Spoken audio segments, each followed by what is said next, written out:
Hello friends, मेरा नाम विकास मदान है। इस वीडियो में हम सीखेंगे हब के बारे में।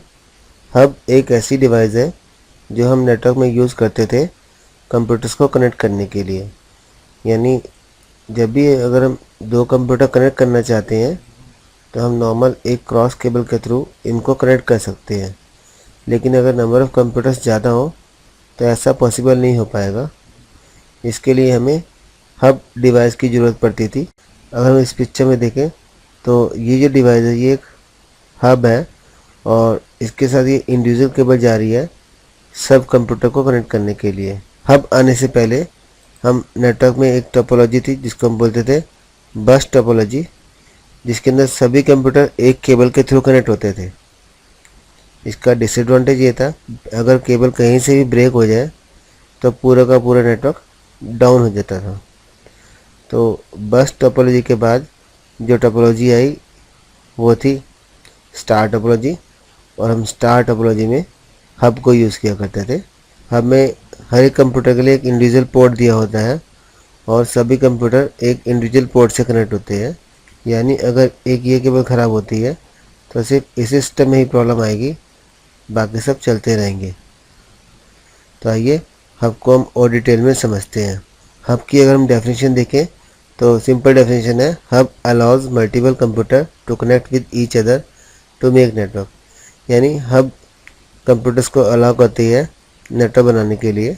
जब भी हम कंप्यूटर्स को कनेक्ट करना चाहते हैं तो हम हब डिवाइस का यूज़ करते हैं। Hub also known as repeater with multiple port. तो होता क्या है, जो बेसिकली हब है वो एज ए रिपीटर वर्क करता है। रिपीटर एक ऐसी डिवाइस होती थी जो सिग्नल को रीजनरेट करती थी, यानी जो वीक सिग्नल्स को रीजनरेट करती थी। तो हब को हम रिपीटर भी बोलते हैं, रिपीटर विद मल्टीपल पोर्ट्स।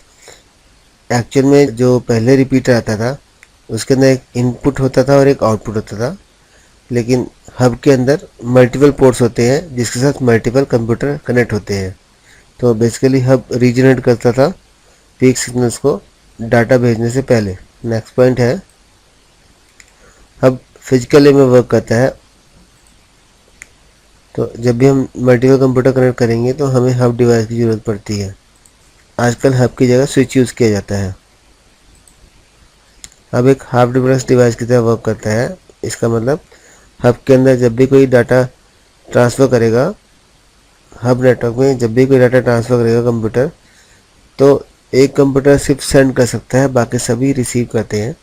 और जब तक वो पूरा डाटा कॉपी ना हो जाए तब तक कोई दूसरा यूज़र कॉपी स्टार्ट नहीं कर सकता। अगर वो कॉपी स्टार्ट कर भी देगा तो नेटवर्क में कॉपी होना तब स्टार्ट होगा जब पहला वाला डाटा पूरा कंप्लीट हो जाएगा। हब के अंदर यूटीपी और एसटीपी केबल और कोएक्सियल केबल यूज़ कर सकते हैं दो हब को जोड़ने के लिए। जो हब अवेलेबल है वो है 8 पोर्ट में, 16 पोर्ट में और 24 पोर्ट में। Types of hub, basically hub दो टाइप के होते हैं, पैसिव हब और एक्टिव हब।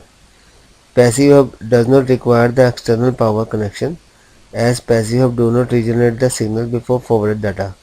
तो इसका मतलब ये है कि पैसिव हब जब भी डाटा भेजेगा तो वो सिग्नल को रीजनरेट नहीं करता और इसके लिए हमें एक्सटर्नल पावर की ज़रूरत नहीं पड़ती।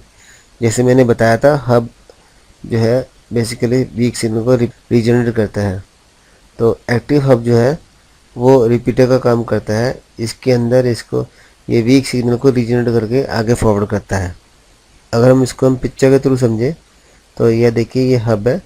इसके अंदर जब ये फर्स्ट कंप्यूटर डाटा भेजेगा, अगर मान लीजिए यहाँ पे ये कंप्यूटर जो है इसको डाटा भेजना चाहता है इस कंप्यूटर को, तो हब यहाँ से जब डाटा रिसीव करेगा तो इसको इसको और इसको तीनों को सेम टाइम पे डाटा भेजेगा और सिर्फ जो ये डिवाइस है ये डाटा रिसीव करेगी और बाकी सब इसको डिस्कार्ड कर देंगे, यानी बाकी सब इसको रिसीव नहीं करेंगे।